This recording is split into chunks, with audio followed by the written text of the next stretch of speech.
Kay mo bitaw nag-ingon ni Benjamin Graham, business is most intelligent, or investment rather is most intelligent when it is most business-like. So if it does not make business sense ang usa ka scheme or usa ka proposal offer to invest, if it does not make business sense, then it is not intelligent. Therefore, it is a scam. Or if dili nila ma-explain ang tarong.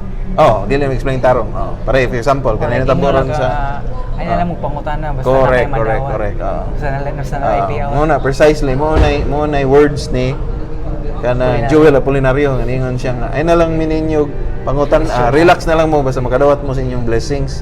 That's a warning, that's a red flag yun. Okay, you're supposed to know kung sa business sa company. Di ba? Unsa man na siya? Na may daghang invest diri. Unsa man na siya? Free investment may kuno or donation. May nana ba, di ba? So kana red flag yun na siya.